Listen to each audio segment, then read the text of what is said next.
Good morning, everyone. Thank you for being here. And before I begin my presentation, let me start with the most obvious fact, right?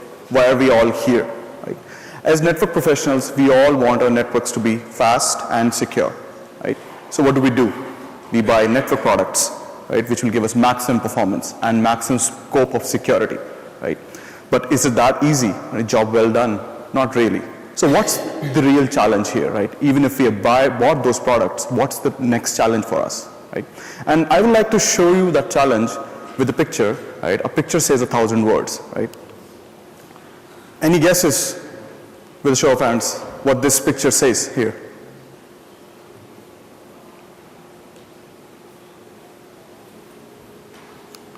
One size does not fit all, right? Each network is different, whether it's shape, or its design or scale, right? Each network has different requirements. So it is of utmost importance that we buy a product or size a box so that it meets all our requirements, right? Now, with that said, let's jump into the session. My name is Sumit Bisht, and I'm the Technical Solution Architect in Sales Organization. And today's session is Maximizing Threat Efficacy and Optimizing Performance on Cisco FirePower Threat Defense Platforms, right?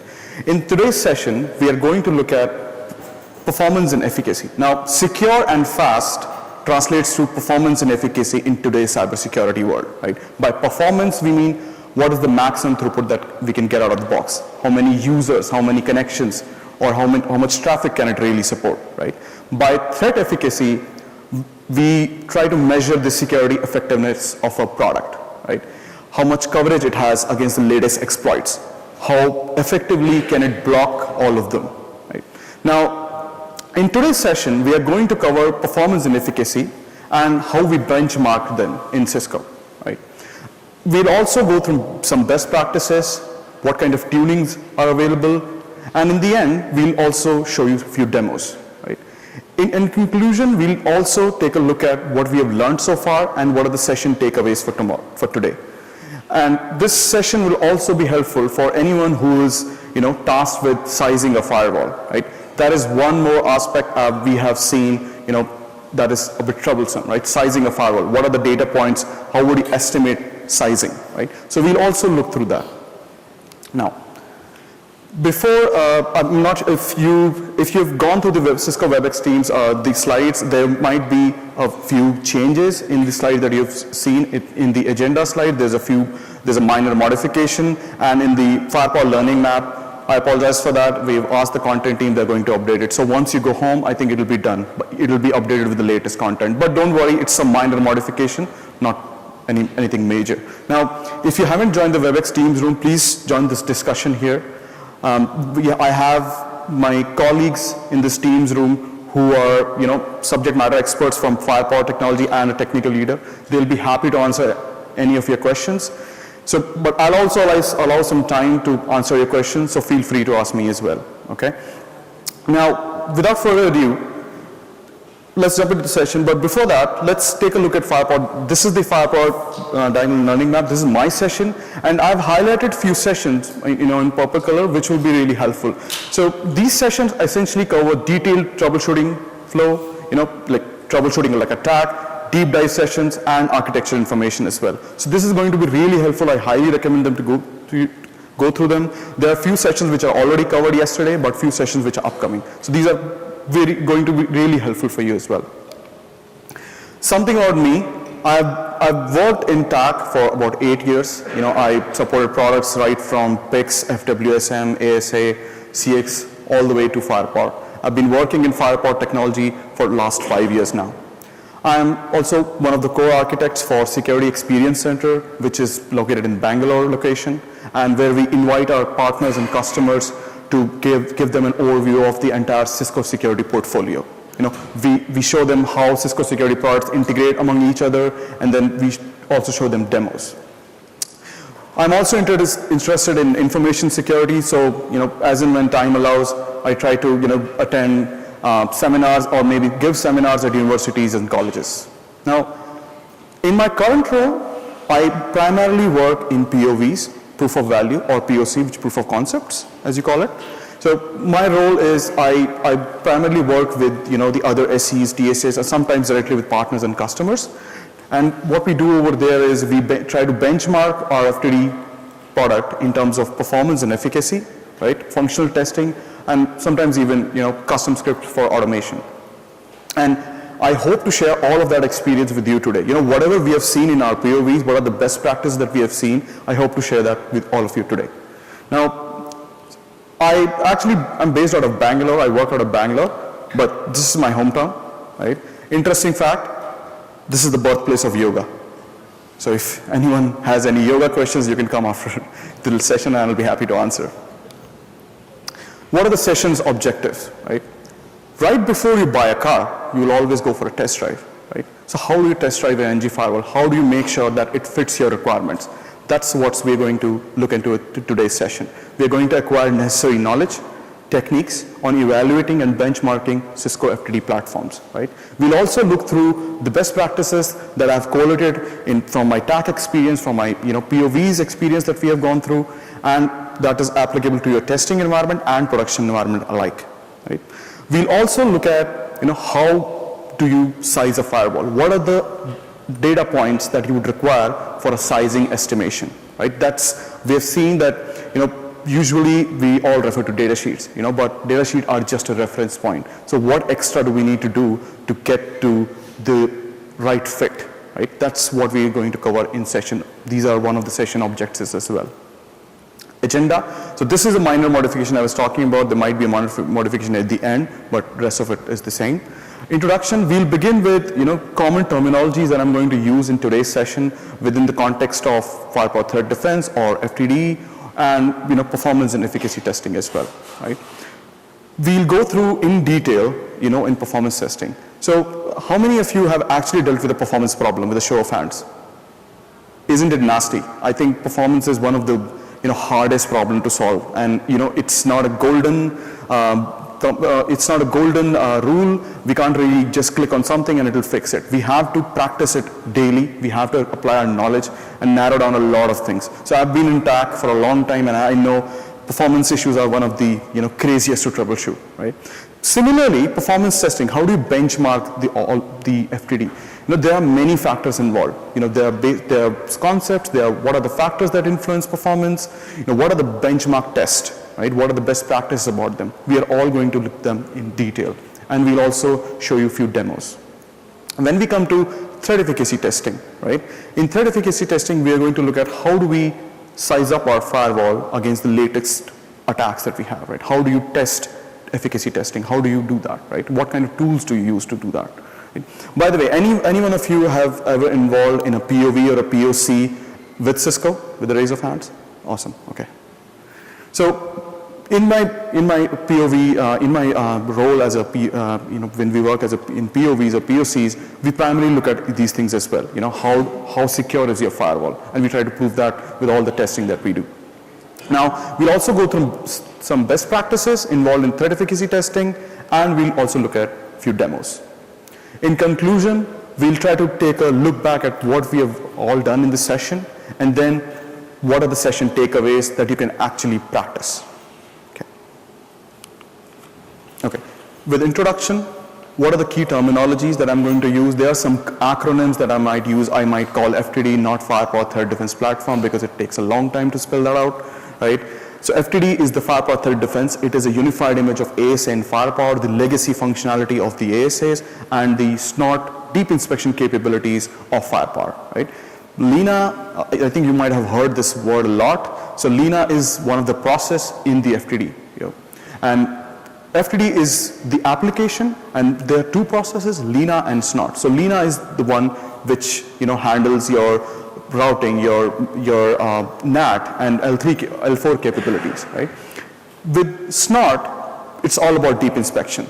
Anything regarding application awareness, anything regarding application control, TLS decryption or IPS or AMP inspection. FMC is the FirePower Management Center, and that's the off-box GUI manager to manage multiple FTD platforms.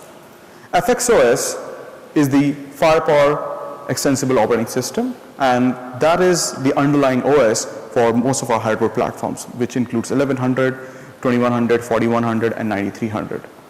Again, FXOS might not be very relevant over here, but I'm going to call it out in the next slide. So this is just a introduction slide. Now, within the context of performance and threat efficacy, there are a few terms which were new to me as well when I joined in, and I didn't have any idea about it. So I just wanted to introduce to you as well. DUT is, whenever I use DUT is like a device under test. Whenever we do any kind of testing, DUT is the device on which you are doing the testing. So in this case, DUT is always going to be the FTD. CPS, maximum connections per second are usually called CPS, and I might do that in my session as well. Maximum open connections, these are the number of concurrent or existing connections on a device, right? Again, we'll go through them, what exactly is CPS, what exactly is concurrent connection in detail later on, right? IMIX or EMIX. So anyone heard of IMIX, EMIX in there? Okay, awesome. So IMIX and EMIX, they are sometimes interchangeably used, but they're a bit different. IMIX is the internet mix of traffic, of different packet sizes.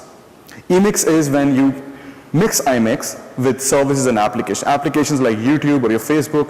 If you want to test your EMIX traffic, you will create an EMIX profile which will consist of different packet length sizes with applications and services like web or email. Right? This is what IMIX and EMIX is. Security and threat efficacy, as I earlier mentioned, it is the measure of the security effectiveness of our box, how many attacks we have coverage for. Are we able to block all of them accurately? That is what a threat efficacy really is.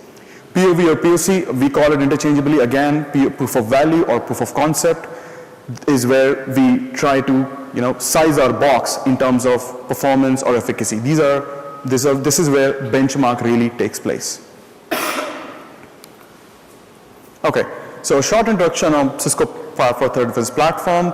ASA and FirePower image are wrapped into one application, and ASA will take care of the L3, L4 part, and the SNOT would take care of your deep inspection part, right?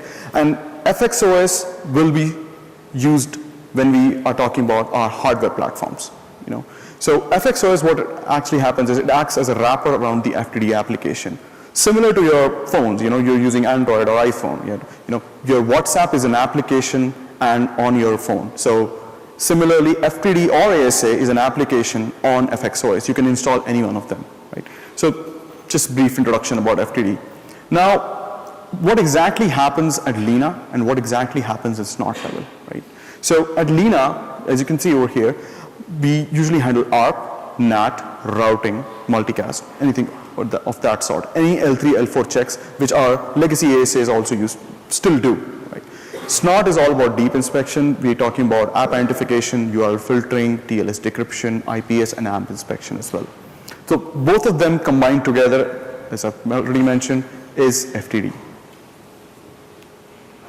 Okay, now performance testing 101. So I'm going to look at we'll go through the agenda of what are we actually going to cover in performance testing, what are the basic concepts, factors. So let me jump right into it. So we're going to cover performance basics. What is exactly performance? And in terms of FTD, what exactly does performance mean? At what point of time would you see most performance impact? And what point of time would you see least performance impact, right? Types of performance benchmarks, what are the usual tests we carry out during the performance benchmarking? It could be max throughput, it could be maximum connections per second. We'll all go through that. Factors which influence performance. We'll also go through that. Performance tuning, what are the options which are available? There are multiple options available, and in our POVs as well, we try to actually implement all of them. And we'll go through them one by one, as in what are the factors and how can it actually affect your throughput or connections rate. Then we'll go through best practices. As I said earlier, best practices are something which are applicable. Some of them are applicable only for a testing environment, but most of them are applicable to your production as well. Performance basics. So let's start with the most, the introduction part, as in the most obvious one, data link layer. This is where all your external connectivity is, all your external customer-facing ports are, right? Here, it's all about NIC receiving the packet, right? And in this case, there's no CPU involvement because NICs or the RX ring have a direct connection to memory, the DMA. So there's no CPU involvement, there's no CPU cycles involved. So at this point of time, you'll get maximum performance. Fast path. So this is not exactly the fast path from the FirePower world. This is a fast path from the ASA point of view, where fast path was when we already have a connection, we don't really need to look up or do a connection lookup. So this is fast path, where we know what is the existing connection. Packet comes in, so as soon as the packet comes on the NIC, the very first thing a stateful firewall would do will be check the session. If it's TCP or UDP, right? If there's an existing connection, it will match the connection, do any policy enforcement like SGD tagging, right? And it'll pass the packet. Even at this point of time, we don't see much performance impact, right? What happens when it's a new connection? So for a TCP, it will always expect a SYN packet, right? If it's a SYN packet, it's the first packet will try to create a connection. And connection creation is one of the most resource consuming steps. At this point of time, you can see, and if there are many connections, you might see a CPU spike at this point of time, right? Any connection creation involves, rule checking, XLate match, or route match. So all of these checks will lead to for then creating the connection. So at this point of time, you will see a performance hit. Now, let's say if packet really needs more inspection, right? It needs application inspection like SNOT, or it needs TLS decryption. Consider a packet which gets first decrypted, then we apply IPS inspection on it, and then we apply AMP inspection on it. So at this point of time, you will see most performance impact, right? So this is a trade-off, right? More the features you enable for a particular connection or traffic, you will see a throughput hit, right? So as you can see, if you just look at the bar chart, the performance is just decreasing from maximum to minimum if we are increasing the inspection features. Okay, so a bit about Lena versus SNOT overview, and I would want to show you, it based on OSI layers, like at which layer do we use Lena, at which layer do we use SNOT, right? So for the layer one, the component here involved is, for hardware platforms, it's really FXOS, right? For software, it's virtual platforms. And what exactly does it do? It's just about interface allocation, L1 configuration. At data link layer, it's all about our interface MAC addresses, right? And in this case, it's the Lena. I've mentioned FXOS here because for LSCP, or all the negotiations actually happen on the FXOS. FXOS takes care of the LSCP part, unlike the usual ASA legacy ASAs. Network layer, where all rule checks are happening, any routing, any NAT is done, is handled by the Lena again. Then about the layer 4, again, it's all about the rule checking, right? It's the TCP state, TCP normalizer checks, right? And in this case, for the L3 and 4, we are also checking the rules. Why? Because even if you're using FirePower, right, all of those, and you're managing it with FMC or FDM, any rules that you're pushing does get pushed to Lena. So if you do a show on access list or show access list, you will still see the rules over there. So that check is still happening. That L3, L4 check is still going to happen. For about layer 5 to 7, session, presentation, and application, it's all about SNOT, right? Unless you're using application fix-up protocols, which is, again, from the ASA world, and you might, if you want, you can still disable it as well. Regarding the SNOT, it's all about, again, I'm just repeating myself, application ID, URL filtering, and TLS decryption. Okay, now, what are the types of performance benchmarks, right, that we usually test with, and what is the meaning, what kind of traffic profile do we use, right? So very first one is maximum throughput. In plain old words, it's really about data delivered over a period of time, right? So the bandwidth is the maximum capacity. Throughput is what we really get, that how much data is getting delivered through that pipe. That is what throughput is, right? Maximum connections per second is really about new connections per second. So in a second, how many connections is that box able to handle? What's the maximum capacity? And at this point of time, what's going to really happen is every second we are going to get X number of connections, or let's say 200K connections. We are going to create them and turn them down. This is going to happen every second. And this is where CPU core gets involved, right? Maximum concurrent connections really are the maximum open connections, right? At this point of time, we are creating connections, but we are not tearing them down. They just stay there in the memory, right? One golden rule or thumb rule would be here is anything to do with rate always is related to CPU, connections per second, that is rate, so that's CPU. Anything to do with which is absolute number is memory. So maximum open existing connection is an absolute number. So that is to do with memory. Right. With maximum connections per second, what you'll usually see a spike in CPU cores or utilization. Because, as I said, connection creation is the most resource consuming step. So if you're testing your box, you might see all of the CPU cores getting elevated to almost 100%. Right? For maximum concurrent connections, what you'll see is the free memory getting depleted. Why? Because all those connections are occupying connection table. Connection table takes space from memory. They are allocated blocks. Right? So if you are testing or benchmarking maximum connections, you will see that memory is getting depleted, or you might see some memory errors, in the console or in the ASP drops. What kind of errors you would see, we'll go through that later. So to achieve maximum throughput, how do we do that? What is the traffic profile that we need to use, and how is it different from other tests? Well, actually, it's a lot different. In here, we aim for optimum connection rate. What I mean by optimum is it neither has to be too low or neither has to be too high. So this is where tuning really begins, right? And it differs from platform to platform. If I'm using SM56, right, 9300 SM56 module, if I compare it with 4150 module, the tuning or optimum connection rate has to be recalculated again. This is the part where tuning really gets into it, where we need to know what are the factors which affect performance and what kind of tuning can we actually do to achieve the desired throughput, right? Then maximum connections per second, as I said earlier, this is really about connection creation and torn down. Connection gets created, gets deleted, gets created, gets deleted every second. Okay? In this case, these are usually short-lived connections with low bandwidth. Right? Because all what we are trying to achieve is how many connections per second can it create and turn down. Right? So in this case, we are not going to send enough we're not going to send more bandwidth into it, because more bandwidth will again put pressure on CPU core, and then we'll not be able to achieve the maximum connections per second as well. With concurrent connections, it's really about memory, as I said, right? So in this case, we are looking for long flows, but with a low to mid bandwidth. We're not going to push more traffic into it, otherwise it will look like a throughput test. We cannot increase the rate, otherwise it will become a maximum connection per second test, right? So what we really do is it's a long-lived flow, right, with low to mid bandwidth. So these are all the performance benchmarks so far. Any questions so far?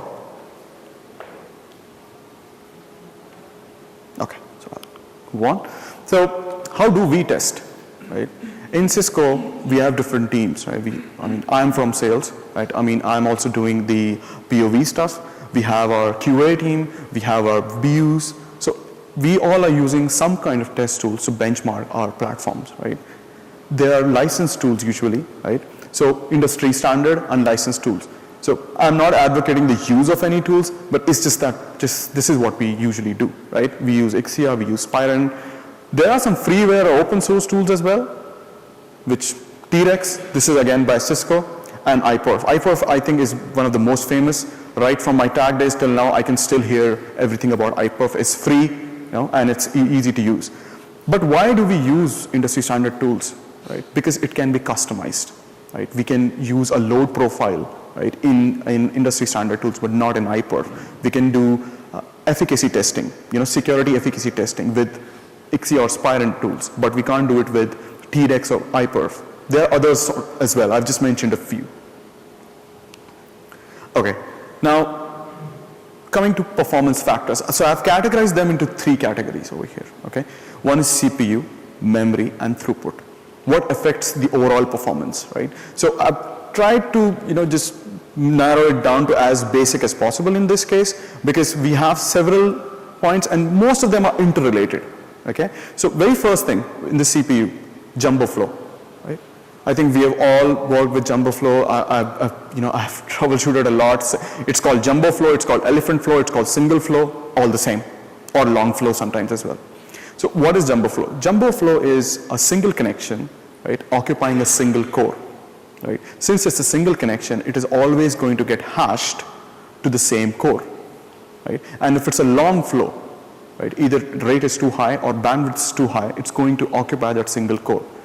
In this case, we are, the upper bound is a single core. We are not distributing it, right? So any single flow will get throttled if it exceeds the capability of a single core, right? So that affects CPU as well. Oh, sorry. Now, load distribution. So in this case, we're not talking about jumbo flows. We're talking about if, all CPUs, all CPU cores in that FTD are getting equally utilized, right? None of them are idle, right? Or maybe 2 of them are idle and 4 are working, right? That's not the case we're looking for. So we need to make sure the load distribution is equal, and that's going to affect our CPU as well. Connections per second, of course. I think I'm repeating this for the 3rd time, but yeah, new connections per second is going to take a toll on your CPU because you're creating connections every second, right? So, and that too in thousands, 500K, 200K, depending on what is the platform limit. So connections per second is also going to affect CPU a lot. Memory. Now, usually in POVs or POCs, you might not see rules or policies actually affecting the memory, but in production, they definitely do, right? Consider thousands of rules or millions sometimes, they will occupy memory, right? They will be occupying memory, and then if they're too much, they'll probably, you probably see a memory getting depleted, not leak, depleted, as in the connections are occupying memory, the rules are occupying memory, so you don't have any more memory for testing. Similarly, maximum active connections, they're directly occupying connection table, which takes memory from the free pool. Throughput. Throughput testing is really dependent on, the very first thing is type of traffic, right? What kind of traffic profile are you testing with? Is it HTTP or is it an enterprise mix? So when I say HTTP, that's the easiest protocol to test with.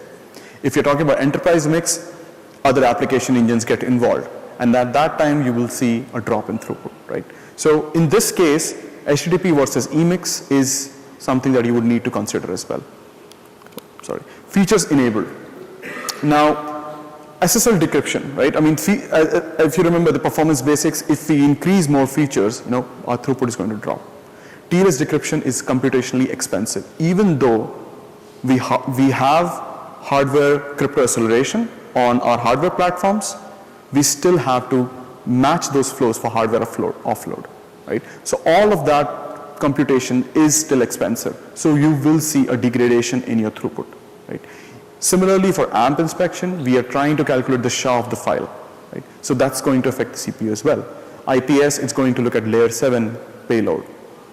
Again, going to be expensive as well. Now, the most obvious is availability of free CPU cores and memory. If you have enough CPU cores available, you can still push more data, right? If you have enough memory available, you can create more connections. So it's directly related to it. As I said, most of these factors are actually interrelated to each other. The availability of free CPU cores and memory is also dependent on platform. SM56 will obviously have more CPU cores than a 4110 or 4120, right? And do consider if you're using a native deployment or a container base. Container base as in multi-instance. So if you're using a multi-instance deployment, you're going to reduce the number of cores. Because do remember, whichever resource profile you use, whether it's large, small, or medium, you are investing 2 cores per instance for FXOS. So what's going to really happen is you're cutting down on 2 cores per instance. So that's going to bring down the number of available free cores. And then again, it will affect your throughput. Are there any questions so far? Any on performance factors? Yeah, please. Firewall rules. How many rules would you say a 21 series can handle? 2140. 2140. So, I mean, we do have maximum recommended ACLs we used to have it for ASA, but I don't think we have it published for an FTD platform. Not yet. Okay, so when I see a counter for the rules, like 10,000 rules, does it apply to 10,000 FMC rules or the corresponding ASA rules? Like I have one source network, yeah, a rule, and 2 destination network creates 2 rules okay. on the ASA. Okay, so I got the question. So just to rephrase, the question really is, how many rules, is it the FMC rules which affects the memory part, or is it the exploded ACLs rule? Well, FMC rules are just for the GUI, but there is something called a rule expansion, right? So let's say a single object contains, a single rule contains 5 objects, and then a single rule contains some applications as well. So it is always an AND operation, right? So if you actually explode those rules, when it expands, it becomes 25 rules. 5 objects in source, 5 objects in destination, they become 25 rules. So it's really about not the FMC rules, but when you do a show access list, that will show you the exact count of how many ACE elements you have. So that is the exact measure of how many rules can FTD occupy. Does that answer your question? Yes. Okay, thank you. Yeah. We talk about the memory. Is the memory for the signature, response signatures, and identification, etc., is shared with the memory of connections of the system? Yes. So the question is just about the rules or even the IPS signature. Is that right? Okay. So yes, it's all about policies and rules, not just the ACA rules. It's also about the IPS rules. So if you have more IPS policies, that's going to incur some weightage in memory as well. So I'm referring to the signatures and the URL which are downloaded from the Cisco cloud. So are they occupied in the same memory space of the maximum connections? Meaning that we have updated small nodes which adds more signatures. Does that increase the space available for the concurrent connections? Okay. Yeah. So the question is, if we are updating our SRUs, the SNOT rule updates, is that going to occupy the same memory space as our connections? Okay. So yes, it's going to occupy the same memory space because in this case, memory is actually dependent on the Lena side of it. So if you ever do a show memory, that's going to show you the free memory and and the used memory. In this case, you're right. If you're using more rules, that is going to occupy more memory. More IPS rules would occupy more memory, and it's the same connection. It's the same memory space which is being taken care by the connections as well. Does that answer your question? Okay. Yeah. Is there any dependency between Lena and Snort? As I actually, it's a question. As I experienced about 2 cases, I just installed FTD as a module for each series, and when I just install it and configure the FirePower FTD module, I saw about 40% high CPU load in ASA.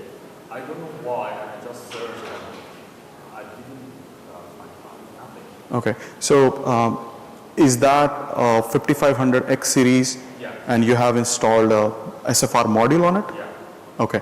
So the question is, if after installing the SFR module on 5500X series, you got a CPU spike of 14%. Yeah. Okay. And when you're looking at it, you're looking at the CPU detail, as in the Lena output, Yeah. right?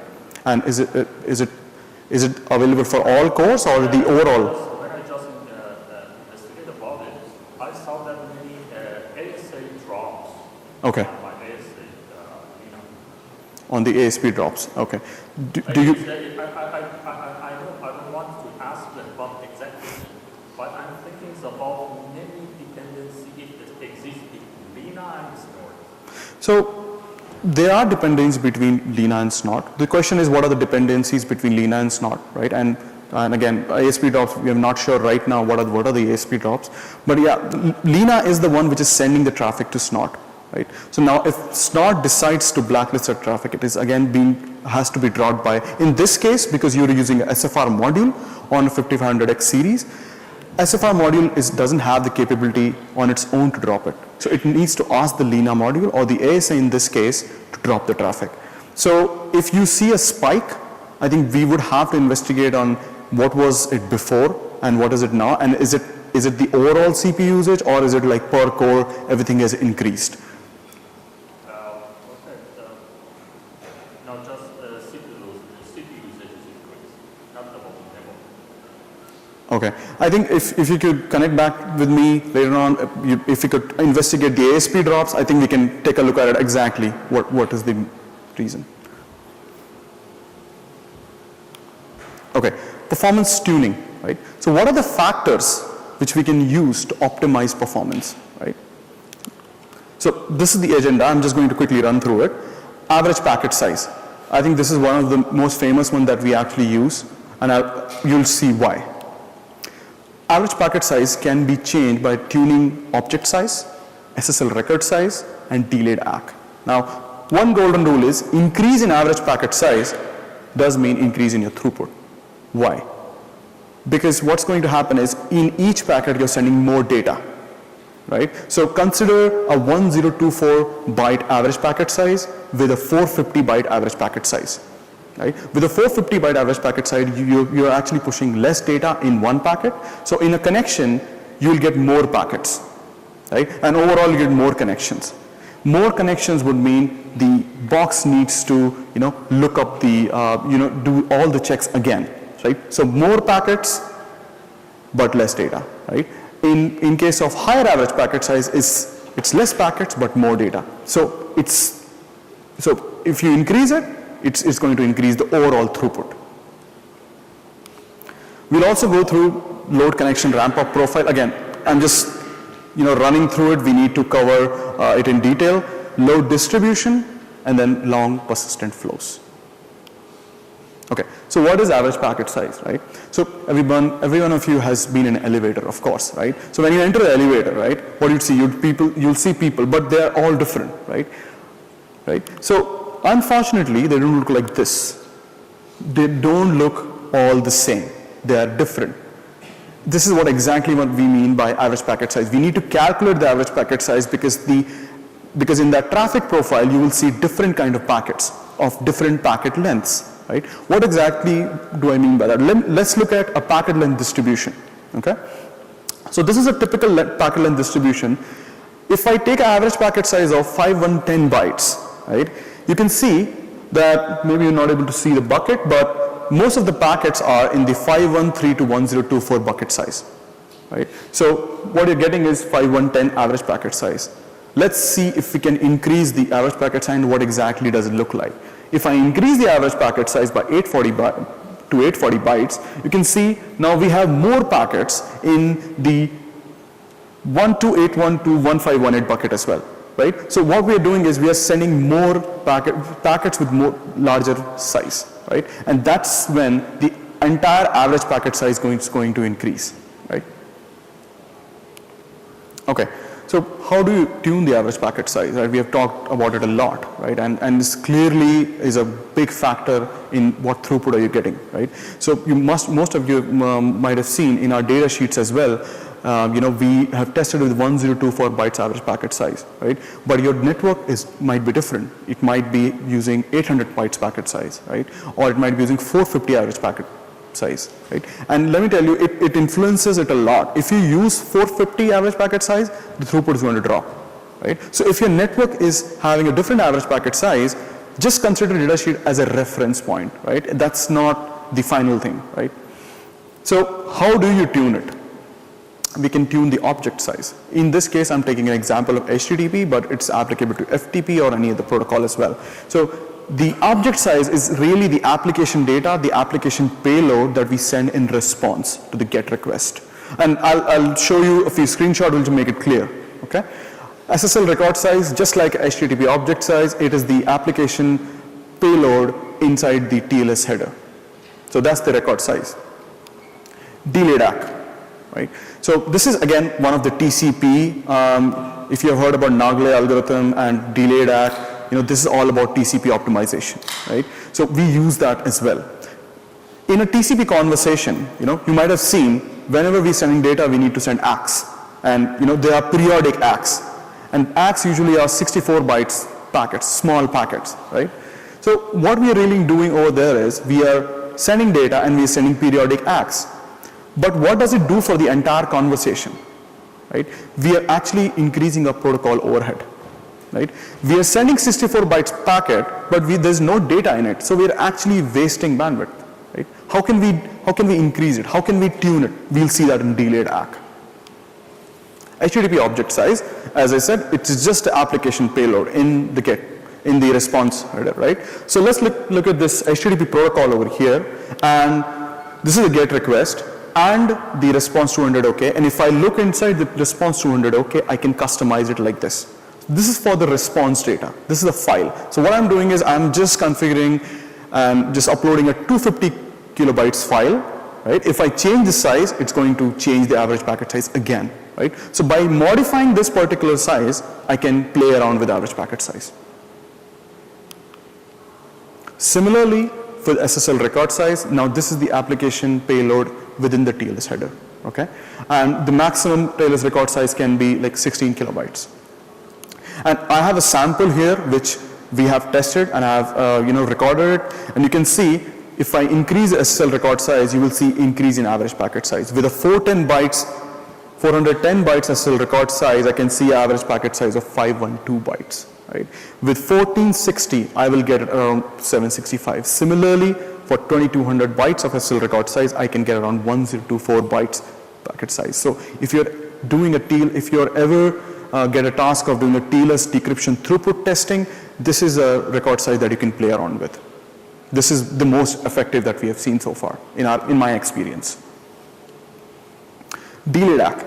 So as I told you earlier, delayed ACK is really about reducing the overall protocol head, right? If you reduce the number of periodic ACKs, right, let's make it 1. Instead of 5, I'll send 1, right? So in that entire TCP conversation, I'm not wasting the bandwidth in each packet, right? I'm sending, instead of 5 packets, I'm sending 1 ACK, right? That is what delayed ACK is.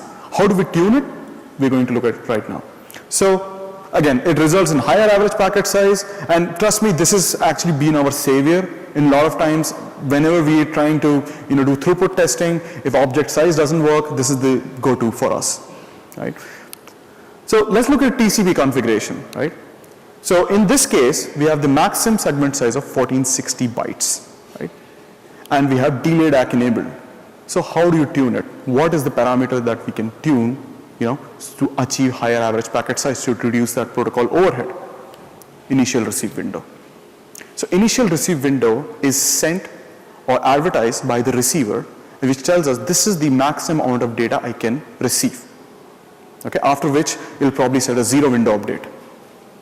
So if what we do over here is, after the receive window is over, only then we are going to send a delay ACK. So we are not going to send any ACKs till the receive window is over, right? Example, send ACK every 4 segments. So what we do is receive window divided by the MSS. It's approximately 3.96. And again, it's not done in terms of segments, it is done in terms of bytes. But just an example, I'm taking after every 4 segments, I'm going to send an ACK, right? Now, if I tune the initial receive window, let's make it 10,000 or make it 14,000, right? So you can see now I'll send the ACK even after 10 packets or even 20 packets, right? So that is going to reduce the protocol overhead because I am reducing the number of ACKs. So this is what I mean by delayed ACK. We are delaying the ACK so that we can increase the average packet size, and then we can increase the throughput. Okay. Now, any one of you have worked on interface oversubscriptions like overruns, underruns with a show of hands? Anyone has troubleshooted that kind of issue? Okay. So overruns and underruns are also one of the most tricky tasks for us to troubleshoot, and I still remember them. And this is one of my experience during our POV. What really happened was we were trying to do load testing, or throughput testing, and we saw that CPUs were all good, they were utilized properly, but we still were facing a lot of drops, and we didn't know why, right? We had everything set. Then we realized we were actually sending the traffic all at once. We were blasting the traffic in a 0th second. So if you can see this diagram, you can see the data rate, sessions per second, and maximum sessions all increase abruptly at 0th second, right? So we were blasting all that traffic, right? So what really happens is, if you're testing with small packet sizes, right, small average packet sizes, so with a high input rate, it will create a microburst. And microburst, if it gets received on the FTD's NIC, due to the FIFO sizes, you might see interface oversubscription, which might lead to overrun. When I say might, because it's dependent on platform as well. Each platform, if you compare 4100 with 9300 or ASF 5585 with 2100 or 4100, they will all have different FIFO sizes, right? So if you have something of a situation like this, you might see interface or subscription on the DUT, which is FTD in this case, right? So what do you do? What do you do to tune it, right? We use something called a stair-step approach. So we introduce a ramp-up time. So this is something which is not available with your iPerfs or your freewares. This is something which is available only with industry standard tools, unfortunately, right? Now over here, what we are doing is we are taking a stair-step approach or load profile. We introduce a ramp-up time of 5 seconds, and we gave it enough time, to accommodate all that traffic. So in 5 seconds, we will reach a steady state for maximum sessions, data rate, and sessions per second, right? So the thumb rule is increment n connections per interval, right? Do not send 10,000 connections in one go, right? Send it in 5 seconds. Or you can see it actually made a huge difference. Even a 5-second ramp up duration made a huge second, because microbursts are usually in milliseconds or microsecond. So this is going to be a breather for the firewall, so that it can actually ramp up the connection rate, ramp up the throughput. So this is one of the tuning that can be done as well for the ramp up time. Okay, and load distribution. So this is one of the most common issues that we actually see. Any of you have done iPerf testing? Okay, awesome. So do you know any, what are the problems with iPerf? Have you faced any problems with iPerf testing? Yeah. We use the same source of information. Yeah, exactly. So we have come across so many of these issues, like any customers or partners, or sometimes even our internal people, whenever they're testing with iPerf, the most common problem with that is it always uses a single connection. It uses the same ports. So what's really going to happen is, if it's a single connection, now on all our NG firewall, be it ASA or FTD, it works on the hash information, 5 tuples information, right? Which is source port, destination port, source IP, destination IP, and protocol. Right? By calculating a hash of all these values, we assign it to a specific core. Okay? So if it's a single connection, it's always going to be mapped to a single core. So essentially, you're not utilizing other cores. Other cores are free. So with iPerf, you can use more than one script in iPerf to generate more connections, but that's not what usually we do. Usually what we do is we just run a command and it's not working. And we have seen that in our POVs as well. We see that issue. So what is the thumb rule over here? We need to follow the 5 tuple rule. We need to make sure all the connections, right, are getting equally distributed to all the CPU cores. So we need to maintain the flow to CPU core ratio, right? So for every n cores, there has to be n number of connections. That's the golden rule, right? Now, if you ever want to see if you have looked at the SNOT inspections load statistics, this is how it will look like. In this case, so there were like 27 cores. I've reduced a bit, so you can see, all of them are equally distributed, 71, 75, 72%, and then, so that's the inspection load. And the second point that you should look at is the load distribution. These are the connections or segments or packets. So this is where we make sure that all the traffic is getting equally distributed and all the cores are working the same. Nothing has to be underutilized. This is where we'll reach, and this is what we mean by optimum connection rate, and we reach the desired throughput. Okay, and this is, so whenever we do cluster testing, right, this is one of the most easily overlooked point, right? It's obvious, but it's overlooked, right?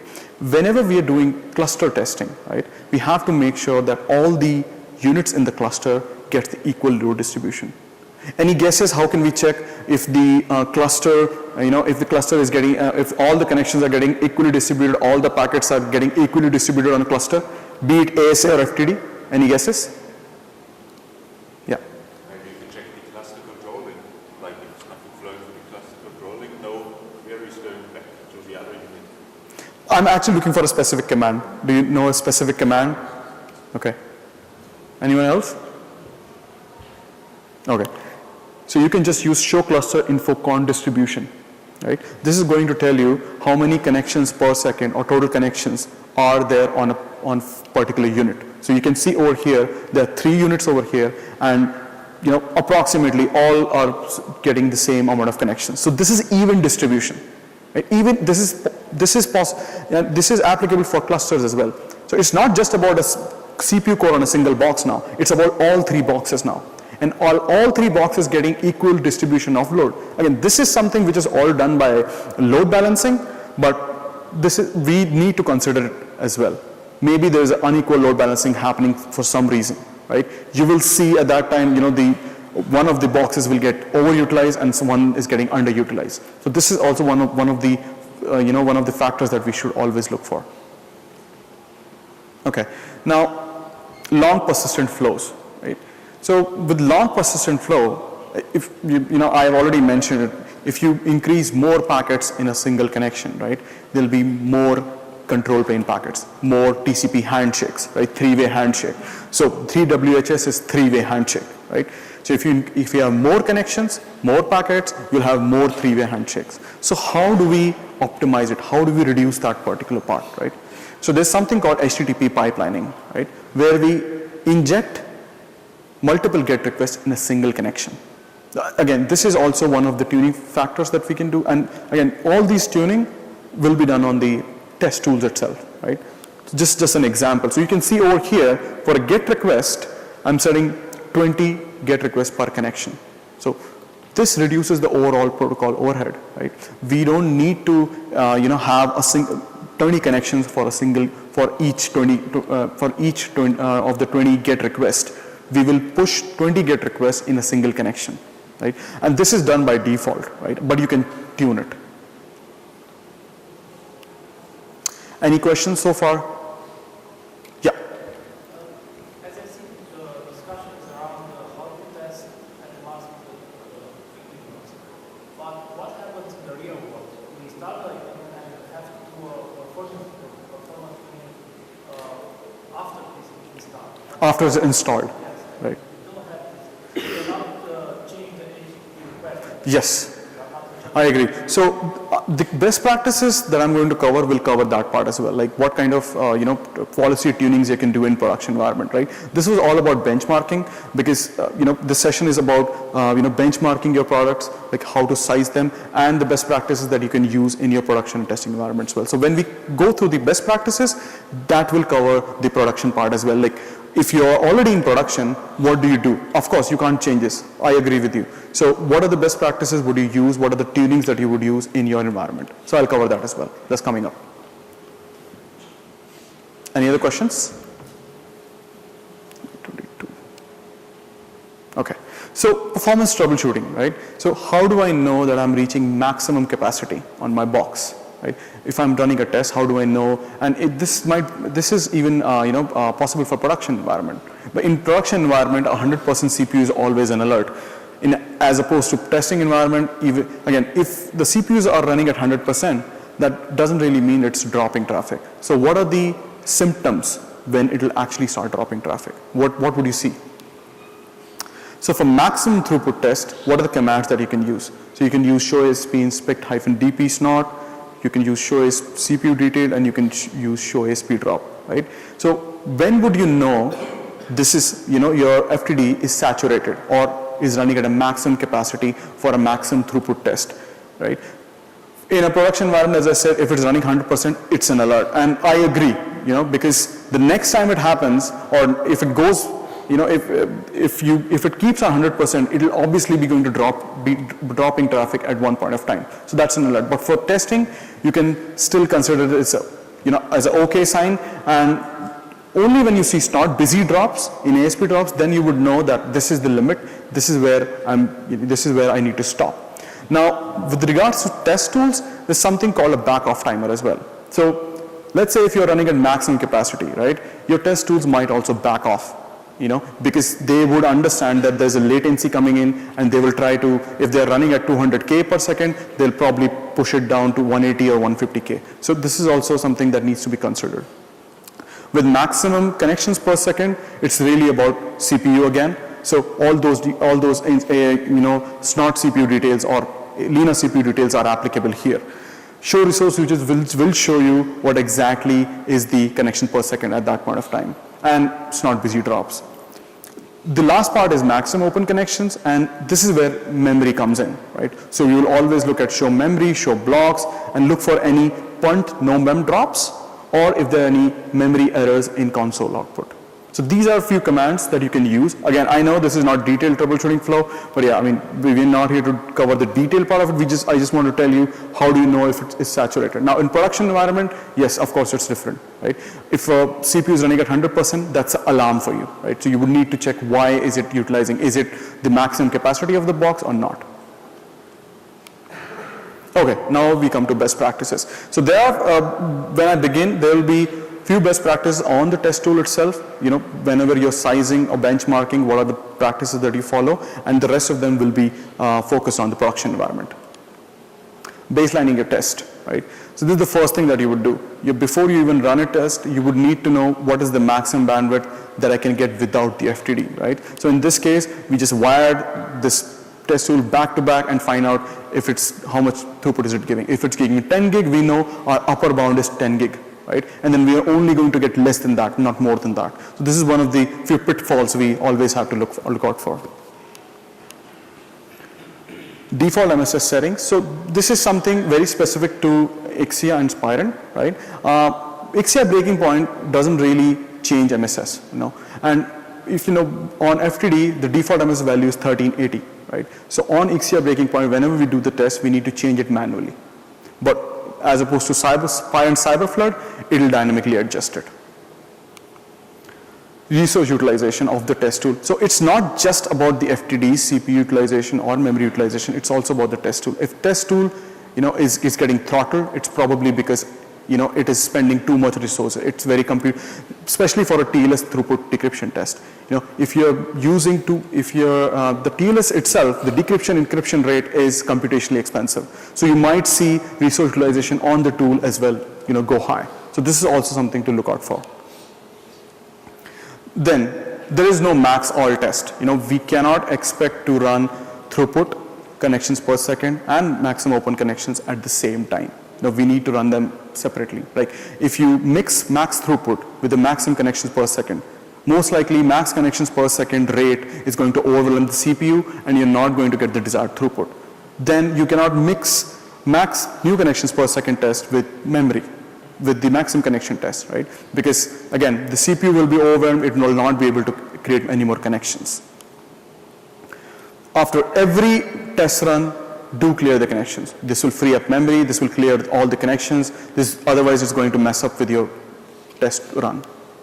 Okay, best practices. So this is a best practice that I have learned in my TAC days, and I've learned similarly or in here when I'm doing all POVs. So tune suboptimal logging. What I mean by suboptimal logging is, consider you have thousands of rules, right? This is not applicable to like 3 or 4 rules. This is applicable to thousands or millions of rules, right? What you do is usually you will, you know, I have seen it, right, as a practice. Like people will probably just enable log at beginning and log at end, right? So what's going to happen is log at beginning will look at the connection which is coming in, create an event, and push it to the FMC, and FMC you can see it in the FMC. At the end, when we are going for FINAC, right, we are finishing the connection, similar thing is going to happen, right? Now, with logging is also resource consuming, right? Whenever we are creating a connection, we are giving logging extra resources just to show that event, right? Now, do you need both log at beginning and end? This is something that needs to be tuned. If you know that logging is actually creating issues in your environment, you would know that because you probably would, troubleshoot it. If you disable logging options from few of the rules, the performance gets up. So what do you do next, right? For any rule with allow rule, right? It is. I think it's recommended to only have to disable beginning of connection, only have end of connection. Why? Logging at end of connection will give you better network flow outlook. You'll be able to look at all the flows better. Why? Example. If there is an application rule, as in if there's a rule which has application in it, or FTP application or Facebook application, remember application identification depends on data, right? It needs to wait for some amount of time before the data gets in, right? It cannot just understand the application based on handshake, right? It needs to wait for some amount of time. So by the time connection gets created, we log it, the application has not been identified. So you'll not be able to see that application identification correctly. But if you do it at the end, by that time application has already been identified. So it is better for those kind of rules, enable it at the end, not at the beginning, right? This is also true when you're running for a maximum new connections per second test, right? Remember, if you're creating 200K connections or 500K connections and your CPUs are all overutilized, right? With those amount of connections, you're also consuming resources on logging. For each connection, logging is getting invoked, right? And if it's done at beginning, at the end, there are extra resources. So you might not ever be able to reach the maximum connections per second, desired limit with this kind of logging. So again, this is applicable to production environments as well, and we have seen it a lot of times. And it is a recommendation that if you're using applications inside a rule, it's better to enable logging at the end rather than at beginning. Okay. I think we talked about it earlier, and you kind of know the answer as well. Small average packet size with high input rate are going to create a traffic burst, right? And that may lead to interface oversubscription. You might get overruns, you might get no buffer drops, right? How would you find out if you are getting a traffic burst, right? So you can just use show traffic command, right? And look at the 1 minute input average rate, right? And if you divide the bytes per second divided by the packets per second, you will get the bytes per packet. And in this case, it's 174, which is a small size packet. So if you are continuously receiving this amount of traffic, you might see an overrun. When I say might, because it's dependent on platform as well. Each platform will have a different FIFO queue size, and that is when low-end platform will behave badly with microburst in comparison to high-end platforms. And so what you do for the testing environment, you can just tune the average packet size and the connection ramp-up rate. Okay. Best practices so these are the flows which you can bypass, creating any of the above: trust, pre-filter, or intelligent application bypass. Now, this is for your reference slide. So, at the end in the appendix, you can see an explanation for what is trust, what is pre-filter, and what is intelligent application bypass. So, intelligent application bypass is usually used for detecting and bypassing elephant flows, right? With intelligent application bypass, you can set some threshold parameters, which is, bytes or packets per second in that flow. How much CPU is it consuming? If you configure that, we can only inspect till certain bytes of the packet or the connection, and then after that we can bypass it. So this works properly if you have a single flow or elephant flow. I think this is a good remedy for it. Trust is when you are bypassing AMP and IPS inspection, but in this case, the security intelligence inspection or precursor check will still be valid. Pre-filter is when you completely bypass inspection. And in this case, if you have hardware platforms, it will also be marked for hardware flow offload, or it will be completely offloaded to hardware. The pre-filter is when you configure a fast path action, right? So if you have any YouTube or any video or music stream apps, right, you might want to just trust or pre-filter them. Elephant flows, it's always better to use intelligent application bypass, but you can still use you can still use pre-filter for it. VoIP protocols, we don't really look inside the VoIP protocols, so it's better to bypass inspection for them as well. East-west traffic is the trusted traffic. Just like a database sync operation, if some traffic is actually overwhelming resources on your box, it's better to just trust it. Again, when we say east-west traffic, it's the traffic within your data center or within your network. North-south traffic is the one where we usually want inspection. Okay, now what is smart inspection? Right? Smart inspection is really about inspecting whatever is necessary, right? Not inspecting everything. Consider this example.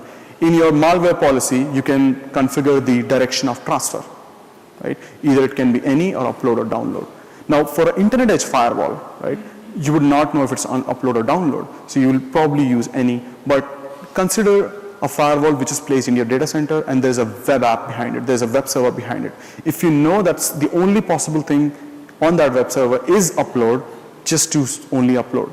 If you choose any, for all upload and download transfer, it's going to inspect the file. It will want to calculate the SHA. So that is extra, performance. That's expensive operation. So this is something that you can tune as well. Select only file types which need inspection. So if you are aware of the file types which need inspection, just select them. Otherwise, if you're Sentinel Edge firewall, as I said, you probably want to select all of them. Yeah. So how will upload and download be, is it based on a home variable that it will distinguish upload and download? Not exactly home variable. Home net and external net variables are considered for IPS rules evaluation. For AMP, it's really about which is client and which is server. So it's going to check what part is the upload part and what part is the download. So it's going to detect that on the basis of which is the client and which is the server.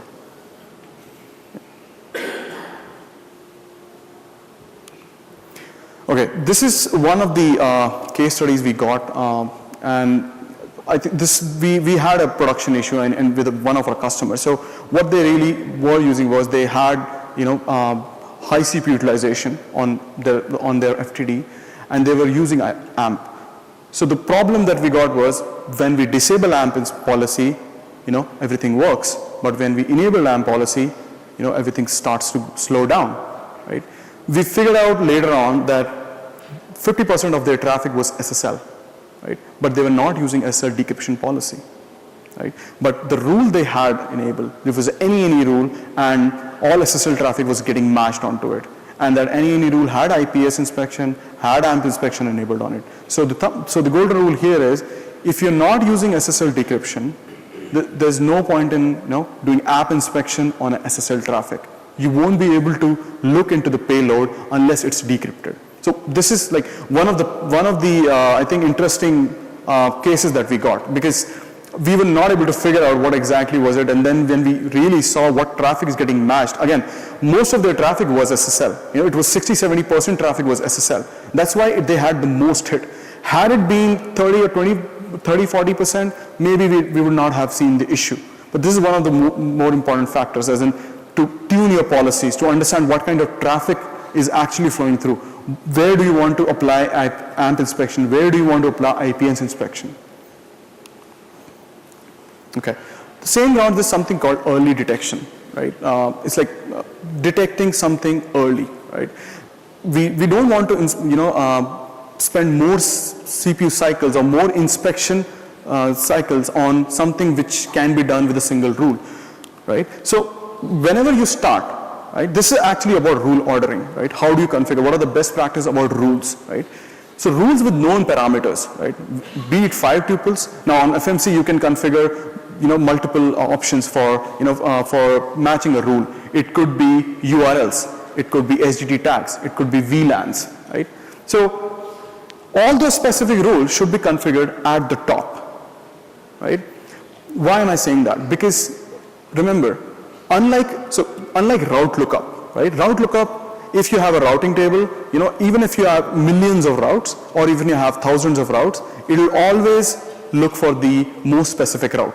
It is not best match, right? But in firewalls or ACL or rule matching, it is always the first one which matches the most amount of conditions, and it'll take the first one, right? So in this case, if you're configuring more specific rules at the top, it doesn't need to really go down till the end and match any policy. It's always recommended to configure them at the top, okay? One example. So rules with application detectors, right, takes more rule evaluation time, right? Rule evaluation time is how many CPU cycles, not CPU cycles, am I spending on each rule, right? And what percentage of CPU am I spending on each rule while evaluating it, right? So with application detectors, right, as I told you earlier, we need to wait for data. We can't just rely on handshakes. We have to wait for some amount of time before we detect that it's an application, right? And we have seen this a lot, right? I've seen configurations where we have configured DNS as an application, right? NTP or syslog, right? Remember, a rule evaluation time for application detector based rule is going to be more than rule evaluation time for a normal, a port-based rule. Like if you compare a DNS application rule with a port 53 rule, Snort will spend more time on evaluating the application rule, right? So example, and we have seen this in practice, by the way. We have seen, applications for NTP or syslog. So if you have an internal syslog server, if you have an internal NTP server, and you know what server it is, you don't need to configure application for it. You can just configure a single port rule, right? You don't need to spend too many cycles on it. Remember, if syslog traffic is heavy, then for every syslog packet, it would need to inspect it again and again. So that's going to be a heavy expense on your performance. So this is one of the things which you can follow, early detection.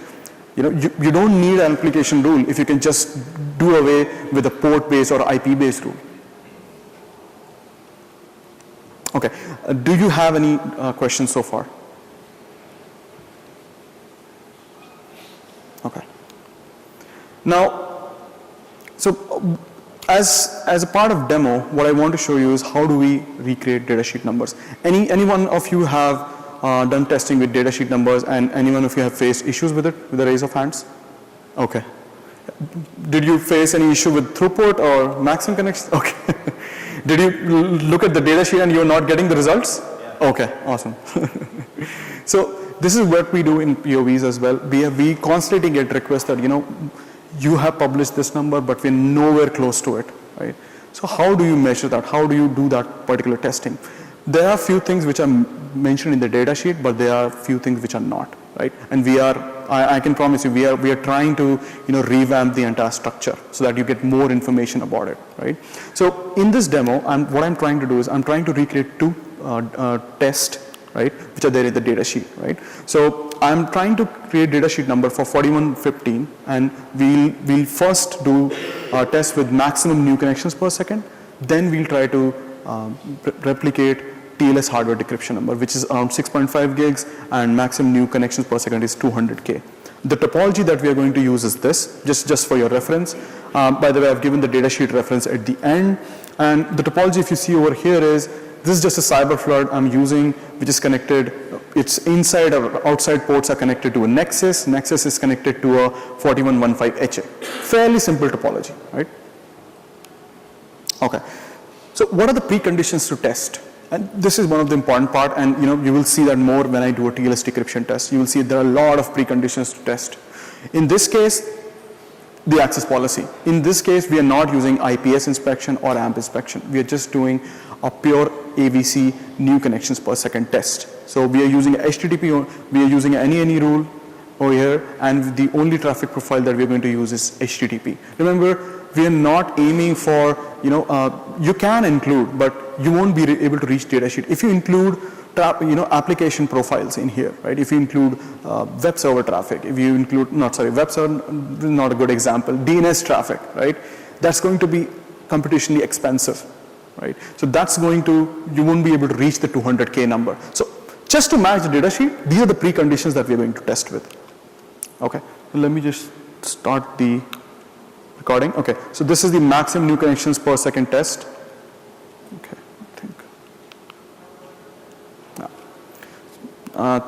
I'm sorry.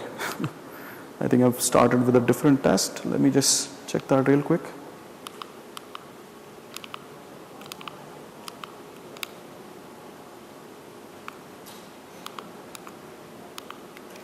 Give me a moment.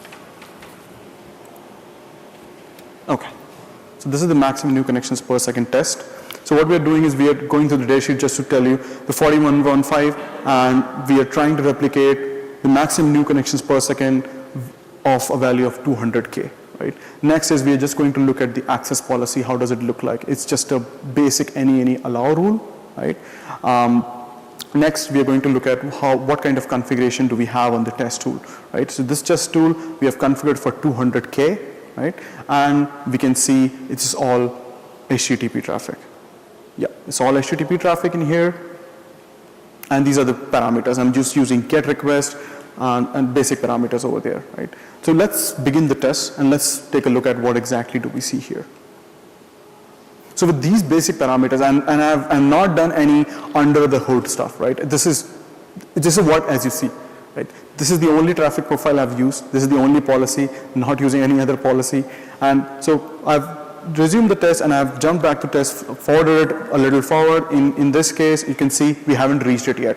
But let's wait for some time, right? Right now it's around 112. And you can see we haven't reached our goal, which is 200K. Okay, fast forward it. You can see we are reaching 200K now.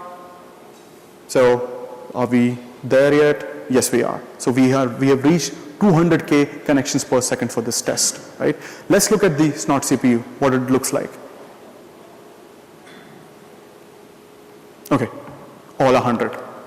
As I told you, connection creation will take a heavy toll on your CPU cores. But this is the maximum connections rate that we have seen so far on this.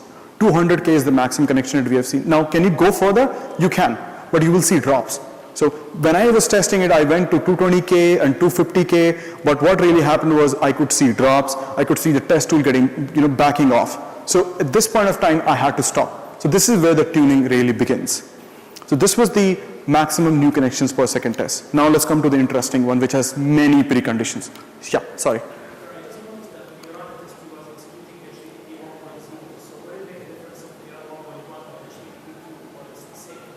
Well, it's the same. So far in our testing, it has been the same. Yeah, it has been the same so far. We haven't seen any specific details because the thing is, we are not really inspecting within the payload. It's just a HTTP packet. Whether it's 1.0 or 1.1, the only thing we are doing is we are just creating a connection. There's no extra inspection on it. But let's see. You have a good point. If I use HTTP 1.1, for my inspection, right? Let's say if I'm using AMP or IPS, it might be different. You're right. But yeah, it might. But in this case, since it's just pure HTTP connection, we're not doing extra checks, it won't be applicable.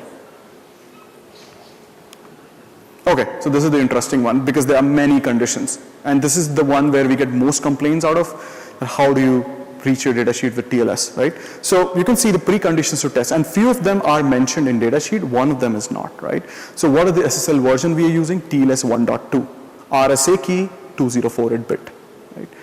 Cipher suite, TLS RSA AES 256 SHA. Traffic profile, now in your datasheet, if you have looked into it, it always mentions 50% TLS. That would mean 50% is just pure HTTP, right?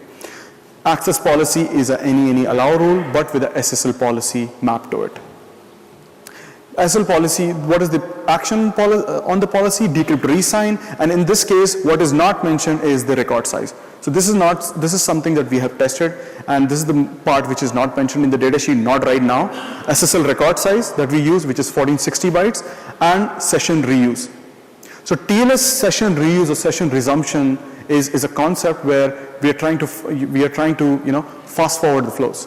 In this case, and this is again a TLS server based concept. This is not just the FirePower. So what happens is FirePower resumes the connection without negotiation, without sending a reset, right? So let's say we have negotiated the keys in TLS, right? Now we are decrypting. The next session which comes in doesn't need to be renegotiated again. This is what TLS resumption means. If we set it to a value of 5, that would mean we'll not renegotiate for 5 TLS sessions. We're just going to use the same keys. As I said, this is a server-based concept.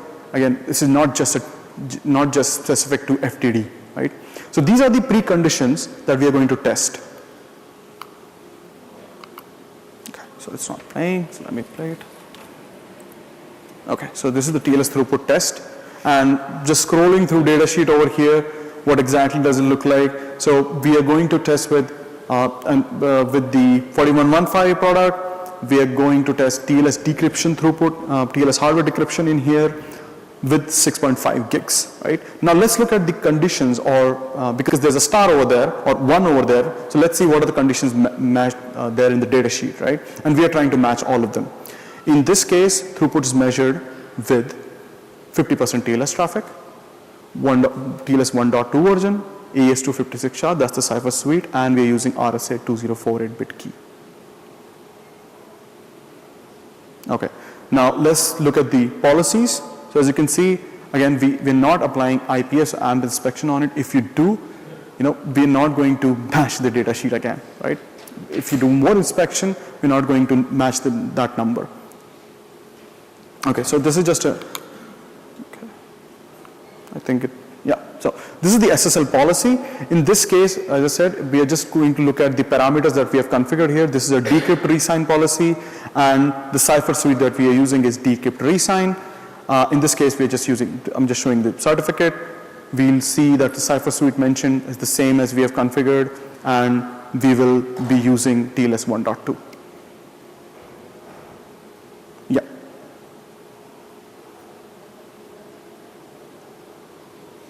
Okay, now let's skip to the test tool, and we have configured the same setting. So this is how test tool looks like, and if you see over here, I mentioned 7 gig, not 6.5. So I just want to see, can I get more than 6.5? Right? So let's see. So this is HTTPS 1.1 and HTTP 1.1 in this case. That was a default test, but this is the one that I had to customize. And you can see 50% is SSL, 50% is HTTP. And now let's look into the, yeah, this is 7 gig again. Now let's look into the SSL profile.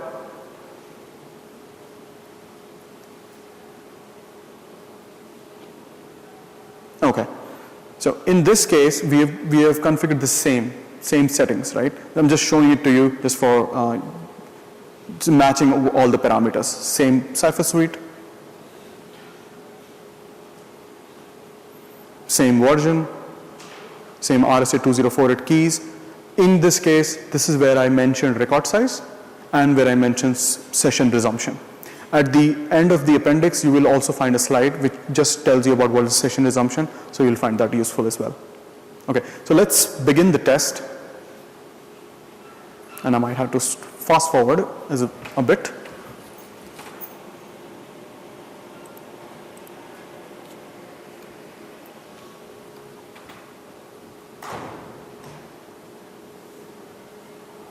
Okay, so let's skip forward the test a bit so that we can see that's in the video itself. So what we're trying to aim for is 7 gig. That's what throughput I've set.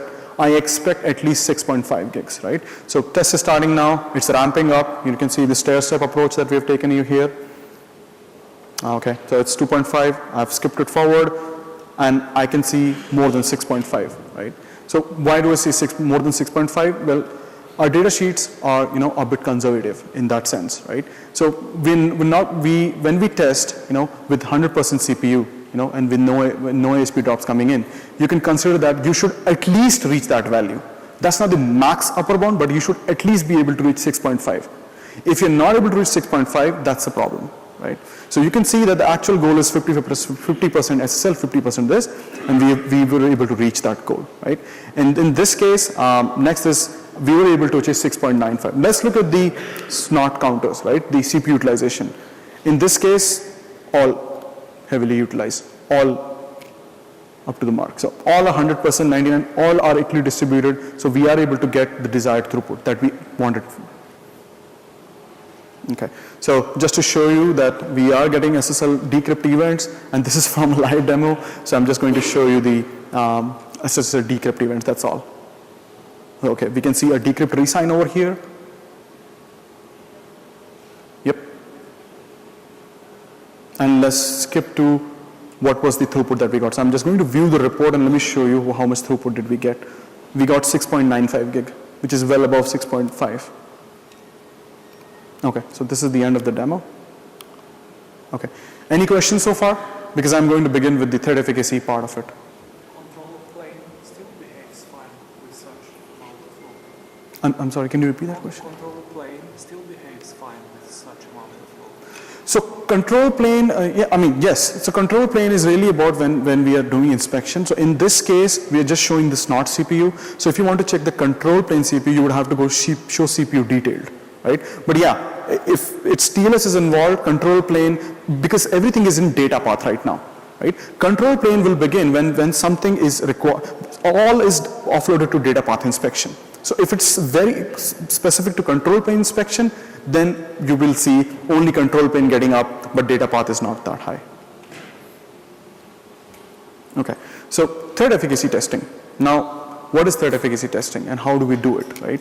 Now, threat efficacy testing is usually used, we do it with using Ixia, right? Ixia breaking point is the tool that we use for all of our strikes, right? It contains simulated exploits, and that's the industry standard. Have you heard of Ixia breaking point strike testing? Anyone of you? Okay, so Ixia strike testing, and and this is a major challenge for us sometimes because we see that usually in a bake-off, in a competitive bake-off against third-party, the other firewall vendors, and this is where this is one of the most important tasks for us actually.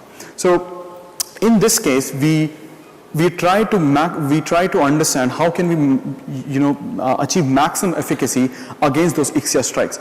Those are industry standard tools, so we have to abide by them. Okay. So what is the difference? What is the real world traffic and what is the test tool traffic? With real world traffic, you'll get an accurate host profile. What I mean by host profile, if you turn the network discovery on, it will try to find out all the hosts in your network, right? And each host will have indication of compromises, what operating system is running, it will have all that list. Let me just show you quickly what I mean by that, right? So if you see over here, you can see the host profile. What are the IOCs and what are the operating system associated with that particular host profile, right? But in test tool traffic, host profile might change with each exploit run. And this is the difference between real world attacks and test tool traffic that we test, right? Host profile would change because in simulation, if the traffic is coming, for one exploit, traffic is coming from Windows machine, and in the next run, same IP, the traffic will be coming from a Linux machine. So what's going to happen is it will be inaccurate. As you can see over here, there are 6 operating systems for the same IP, which is not going to be applicable for your production. You will not see that unless it's a really, an attack or an exploit. So you're not going to see this kind of, host profile. This is inaccurate, right? And what is the problem with it, right? So in real world or in production traffic, you will use FirePower rule recommendations, right? If you're using a balanced security connectivity or security aware connectivity, I think this is one of the most, and we also recommend it, like whenever you're starting off in NG firewall, whatever policy that you use, IPS policy, always use FirePower rule recommendations, because this will tell you what to do, and this will recommend you what rules you should enable or what rules you should not enable. Example, your network map consists of all Windows machine, then you don't need a Linux based signature. So it will try to disable that. In the appendix slide, you will see what are the filters that you can use, along with FirePower rule recommendation, and just a short description of what exactly it is. Right? Now the problem here is, in our testing, we can't use FirePower rule recommendations because this is inaccurate. We'll never be able to find out, what is that host coming from, if that has which kind of operating system, right? IP addresses are randomized, operating systems are randomized, and that's why this doesn't work for us, right? By the way, for in-depth discussion on IPS tuning, the session by Gary Helene, and you might want to go in there. So it has details on impact flags, rule recommendations, and host profiles. Okay, so this was the inaccurate host profile. Now, when we do strike testing, if you have seen CVEs, they're based on year, criticality, and CVSS score. Similarly in Ixia, this is the screenshot from Ixia, we have CVEs from year and criticality. You can see high criticality or medium criticality here. What else can be done with the Ixia strike testing tool, right? If you heard about fuzzy testing is all about, creating more and more permutations and combinations, right? So what we do over here is we can use something called a strike variant, right? Where, we can introduce the same attack with different forms, right? Polymorphic, right? A single attack is now used as a polymorphic attack, where each version of strike has 1,000 different versions, right? What does it do is it will be a good benchmark for your product, a good benchmark for FTD. So a 450 strikes, right? When I mean strike, each strike is a simulated attack. So 450 strike can turn into 7,000 strikes, and this is a good benchmark for your testing. So this is something which is achievable through Ixia as well. So with all variants, if I select all variants, 450 strikes become 7,000 strikes. Okay, now what are the best practices that we can use with this? So we have seen in FTD, this application protocol fix-up or the Lena fix-up, right, is enabled by default, right? So if any time you're using application testing or using Ixia strike testing, if there's a SQL traffic or SQL traffic or a web traffic, SMTP traffic in your strikes, it might get dropped in with the protocol fix-ups as well. So you might want to disable it. If you want everything to be handled by Snort, you have to make sure that you disable the protocol fix-up from FTD CLI. Otherwise, it's going to drop at that point of time and you might not get the desired results. Always the latest SRU and VDB packages. This is an obvious one. And do remember that the latest SRU might have the older rules disabled. So if you are testing an Ixia strike which is old, we might not be able to block it. Right? You might see that it's not getting blocked, and you might have to find a relevant rule, which is an old rule which got disabled in the recent SRU update. Okay, this is one of the points which is applicable heavily to production environment, home net, and external net. In a production environment, let me ask you, how many of you have seen false positives in a production environment on FirePower?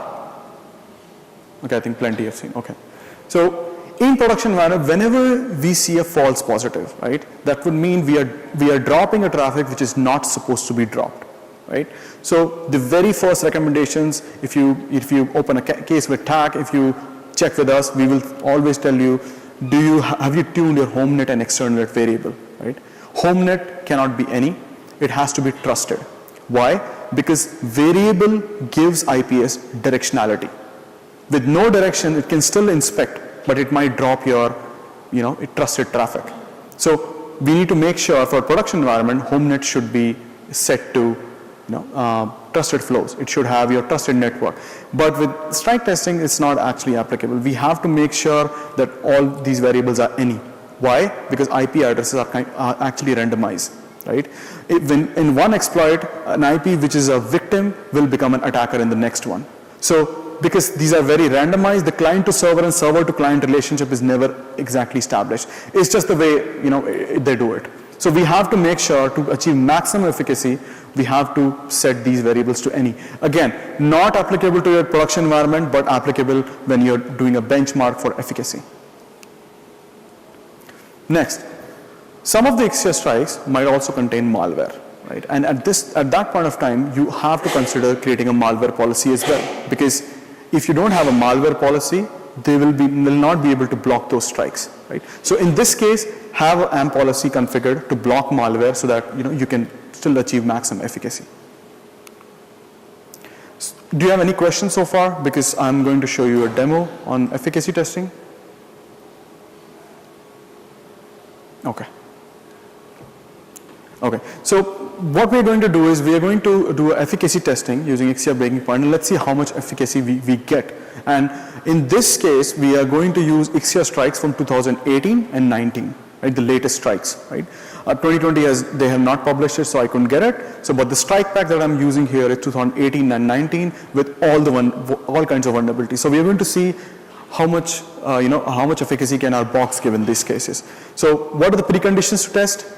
For achieving maximum efficacy, I have set the IPS policy to maximum detection and network access policy to maximum detection. Okay, and I've configured a malware policy as well. So let's jump into it. So this is the Ixia tool, right? So this is where we run the test, right? And this is just an overview. And so this is efficacy testing on FirePower 4145 in this case. Let's say if I run a security strike over here, okay? Let me go into the strike and let me show you what kind of strikes we have used here. So if I go into these strikes, they are 2018 and 19. We'll jump right into it. Okay.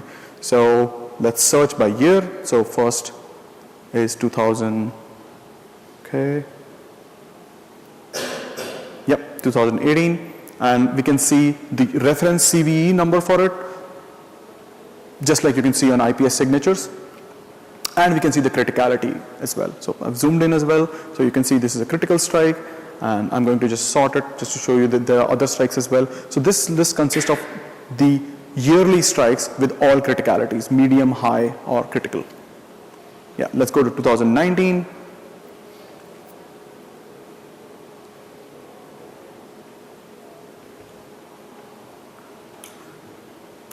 and we can see these are critical strikes. Okay. Now let's just look at the policy. Again, it's a simple policy, just trying to show you what we have configured so far on the FMC side of it. In here, I can see there is a policy inspection applied. Let's see which policy is it. So this is the maximum detection policy in this case. Maximum detection is all CVSS scores greater than 7 or above are all depicted here. So in maximum detection policy, you will have the most amount of rules. You can see maximum detection over here, yes. Okay, and the NAP is also, the network access policy is also set to maximum detection in this case. Okay, so now let's run the test and let's see what are the results that we get. Save and run.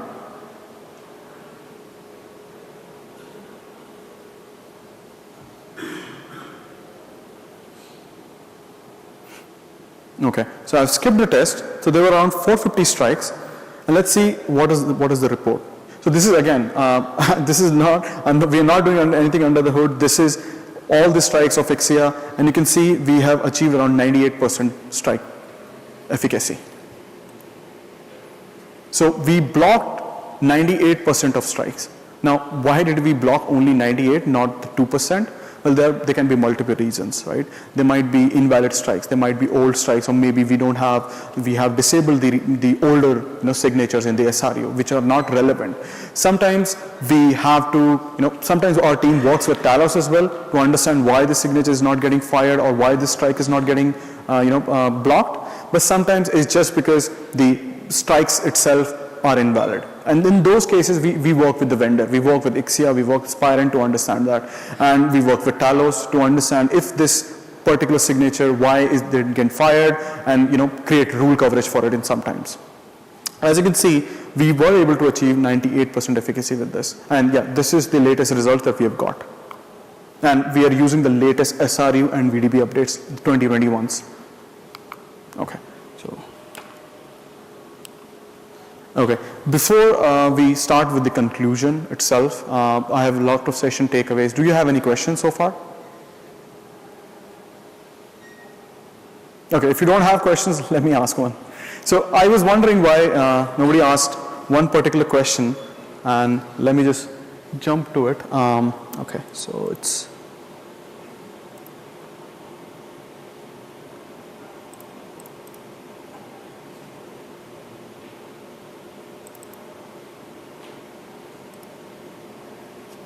Okay. Do you know why we use IPS max detect and network access policy also as max detect? Because I can understand, IPS max detection has more number of rules. But what is there in network access policy? Network access policy is also balanced security over connectivity, connectivity over security, and maximum detection. So do you know why NAP max detect and IPS max detect has better efficacy than NAP balance and IPS max detect? Yeah. It's because it's enabling preprocessors to determine the traffic better. You're absolutely right, but there's more to it. As in, even with network access policy set to balanced and maximum detection, preprocessors are getting involved in both the cases. But what is extra in maximum detection? Can you guess?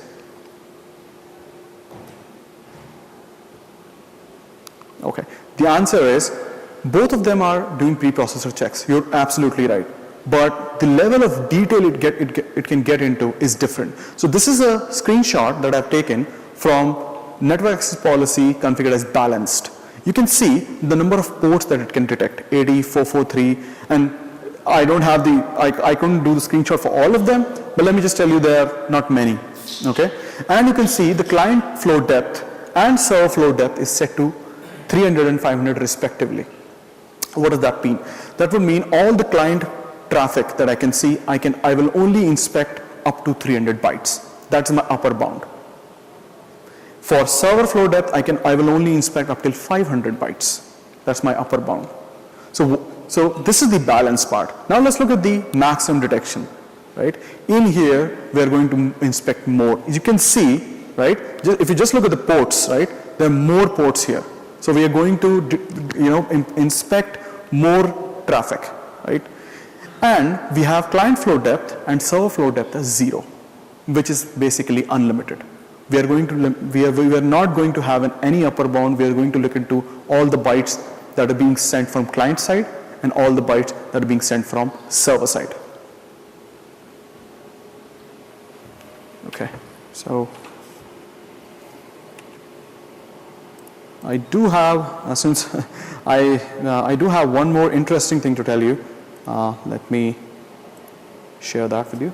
Okay, this is regarding throughput. And so do you know, if I'm not sure if everyone has seen this, but I just took a screenshot. So this is a screenshot from a data sheet. And you can see for 9300 SM24 model, right, the throughput that I get with firewall AVC policy, right, at 1024 bytes average packet size is 25 gig. But if I use an NG-IPS mode with the same average packet size, I'm getting 30 gig. Can anyone think of any reason why would that be, and what is NG-IPS mode actually over here?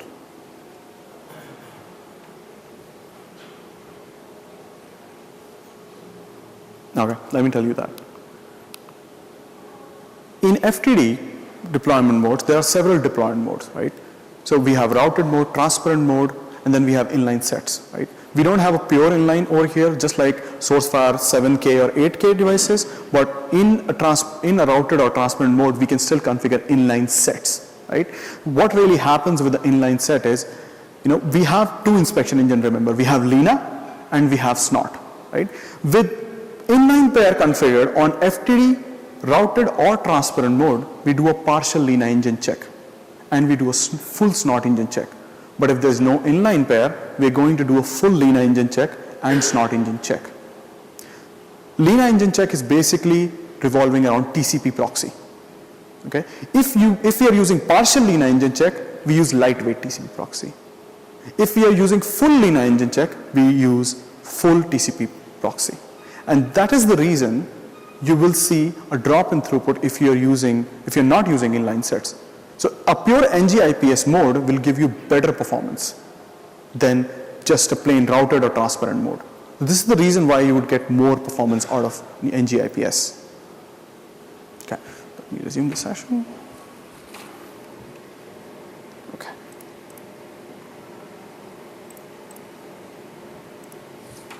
Okay.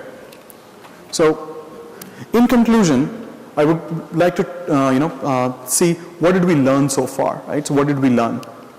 Bigger object size, right? Delayed ACK configured, even load distribution, longer flows, reducing the protocol overhead, multiple gets on a single persistent connection, and last but not least, larger average packet size will lead to a higher throughput. So all of these combined will get you more throughput. Again, this is specific for the benchmark test that we did, right? Session takeaways. So there are, again, remember in the beginning I told you this session will also cover guidance on how do you size your NG firewall. What are the data points you would use for your sizing estimation, right? And that's what we are going to cover over here. So these are data points that you need to think of before you start a sizing estimation, right? Please, as I said, data sheet is just a reference point, right? So you would have to consider all of these variables before you see that the FTD is the right fit for your network environment, for your production, right? First of all, traffic mix, right? Is it only HTTP based? So if you look at the data sheet, mostly it's all HTTP based, right? So would would it fare similarly for your environment? It might not, right? So very important point to consider. Average packet size, right? If you see the data sheets, it will always talk about 1024 bytes average packet size, right? But in your environment, it might be different. It might be 450. And trust me, if you do a comparison with 450 to 1024, there will be a drop. 450 average packet size you will see a drop in throughput, right? Average CPS numbers. So connections per second rate is also really important, right? Because it directly affects your CPU cores, right? So if you know that the average CPS number is, if your desired is really 250K, then you can't really go for 4115 because that's 200K maximum, right? Enable features. What kind of feature do you want to enable, right?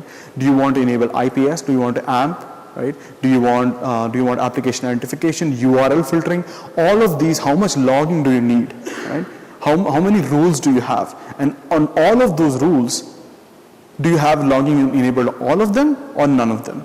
Remember, whenever data sheet numbers are being published, we are not really configuring them with thousands of, millions of rules. There's just usually one rule. So this is a very important factor to consider as well. The most important part, if most of our traffic is TLS or SSL these days, right? So before you consider sizing estimation, also consider how much TLS or SSL traffic that you have in your network. Is 50%, 60%. Remember, data sheet only shows, is tested with 50% TLS traffic, right? But you can test it with 80% as well. So whenever you are sizing, or whenever you are testing it, or you're asking someone else, or as I said, I'm in a POV team, so even we do that. Right? So whenever you are coming up with your own numbers and you want a sizing estimation, you would need to consider all of this. Right? If you have 60% SSL traffic, we would need to test with 60% SSL traffic only. We cannot test with 50% and expect that it will get accommodated. Right? Yeah. So what would you do? How would you find out average packet size? If you are using ASAs, if you're using FirePower, it's really easy. You can just do a show traffic. Right? And you can find out the average packet size by dividing the number of bytes per second by packets per second, and you will get the bytes per average packets, average bytes per second size. So this is really easy as well. What else can you use? For traffic profile, to find out what kind of traffic profile do you really have, you can use FMC dashboard reporting. Right? You can use all the applications in traffic profile. Right? You can see all the web application scene. You can see all the applications by application category. Right? So all of this is available in your FMC. So with this, you can easily find out your traffic profile. You can also use NetFlow. Right? You can use NetFlow to figure out your traffic profile. It will give you the mix of applications and services that are being used. Right? This is just a sample that I took from StealthWatch as a NetFlow collector, right? So you can see YouTube, you can see HTTP, NFS, there are all sorts of applications over there. So this is the traffic profile or traffic mix I would use in my network. Okay, now how can we help you, right? Remember, I'm from the POV team, right? And we do this like day in and day out, right? So we have our own pods in dcloud, we do performance, threat efficacy, and functional testing, and we also do custom scripting as well. And hopefully some of you have worked with my team, or maybe you'll work in future, right? So what you can do is you can reach out to your customers, partners, and you request them by contacting their they can request us any engagement by contacting the GSS or TSS. Okay. So these are the things that you can actually go through. Now, before we leave, do you have any questions? Yeah, please. So as nowadays most of the traffic is encrypted, would you still recommend to apply ICAS policies to that traffic, or would it make sense to? So yeah, you're right. So if most of the traffic is decrypted, I think we have to take a call, as in. It would also depend on, are you really talking about traffic which is going out or coming in, internet traffic? Any kind of. So it would definitely have a cost associated to it, as in the CPU cost and memory cost. But yes, I mean, if you want to decrypt your SSL traffic, right? I mean, yes, they can have attacks inside them, right? Yes, you would have to. I mean, it also depends on the environment, right? If you have a banking environment that needs that needs more security than just a normal company. So it will also depend on your environment. But yeah, I mean, if you want to be secure against all kinds of attacks, then you would have to use SSL. But please do remember that we really need to understand how many attacks are actually getting encrypted in the SSL traffic. How many attacks do we usually see out there in the field? How many malwares do we see which are getting decrypted, right? So this is also we need to consider.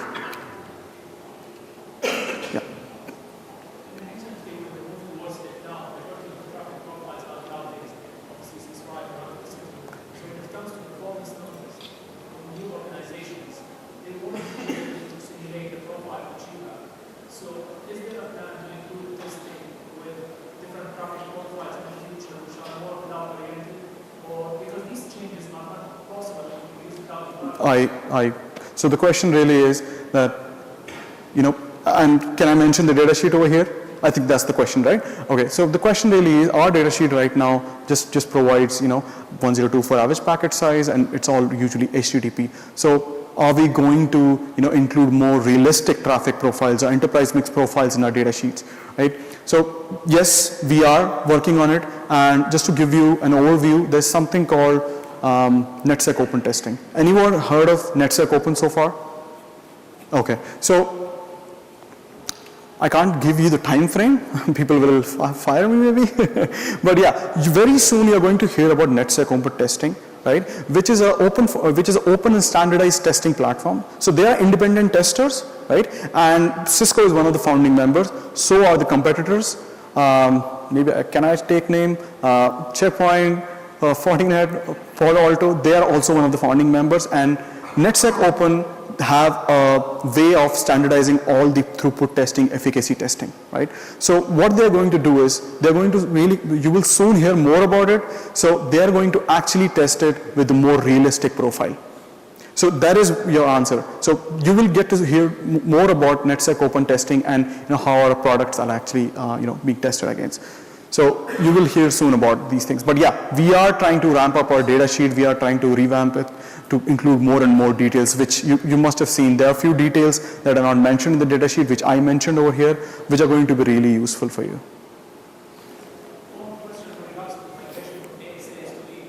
Yes. Yes.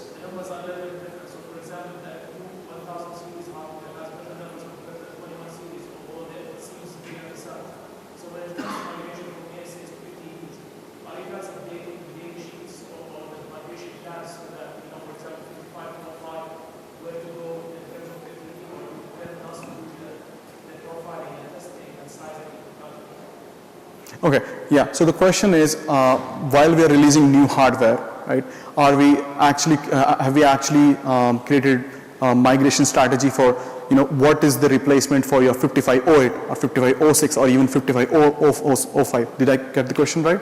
Okay, so even though we haven't published this migration strategy out there in CCO, if you talk to your local SEs or TSAs, they'll definitely guide you in the right direction. So when the 1100s were really launched, they were direct replacement for your 5516, 5515, 5525 platforms.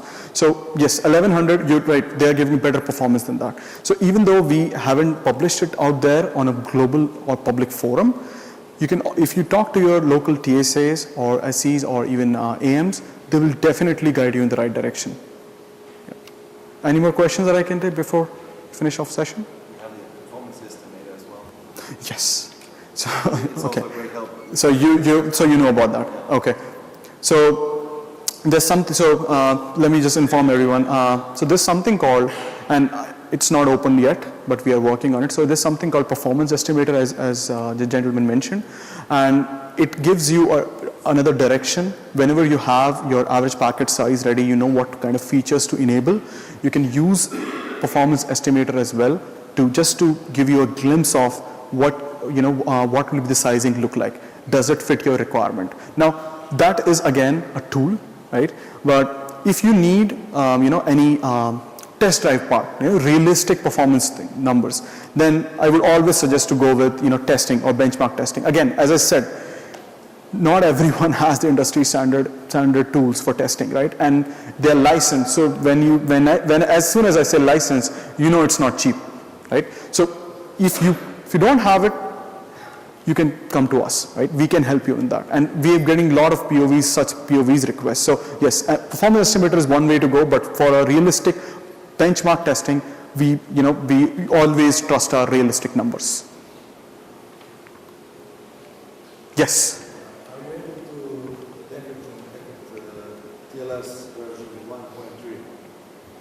I'm sorry, can you please repeat that question? Are you able to decrypt TLS 1.3? So we do, but right now what's happening is, since we officially do not support TLS 1.3, and we're looking in the future releases, right now if a TLS 1.3 packet comes in, remember FTD is a proxy, right? So all the handshake will be done just as if like it's a Facebook server or Google server you're talking to. So if it sends TLS 1.2, we'll actually send a downgrade. So we downgrade TLS 1.3 to 1.2. That is happening currently. So we deal with it. It would work, but yeah, it is not TLS 1.3 capable, not right now. But we are looking ahead in future releases to accommodate that as well. Any more questions? Okay, so let me just wrap up. Please fill your survey. This is, this is my first time in Cisco Live as a speaker, and this is a new session. So your feedback is really going to help us. If you like us to add more things, if you like us to add or tune few things, remember this was a session meant for your production environment as well as for your benchmarking, because we have been hearing a lot of complaints actually regarding data sheet numbers not getting matched, and what is your strike testing, and we saw these things in a competitive bake-off, right, compared with third-party firewall vendors. So we thought that is it is really high time for us to to make you aware that we do these kind of things, and we have better results than before. So please fill the survey so that if you want, we can tune the session, we can add more things, whatever you like, right? You can again continue your education. We have walk-in labs. We have till Friday. You have MTs, and please, if you have any questions, you can just stay. I'm available for the rest of the day. So even if it's not relevant to testing or best practices, I can still pitch in, right? Again, these are the related sessions. I'm just going to repeat that. This is my session, but they are very detailed session about deep diving, NG firewall clustering deep dive. You all know Andrew. So he will be delivering that. There's a session by Gary Helene, who will be going through advanced IPS deployment with Cisco FirePower NG firewall. So this is also a very good session. And then if you haven't gone through it, there's a session I'm not sure if all will have access to it, in a TechSec, which is troubleshooting firewall threat defense like attack engineer. This is also going to be really helpful. So please go through that. And thank you for being a lovely audience. Thank you for asking me questions and making it interactive. Thanks a lot.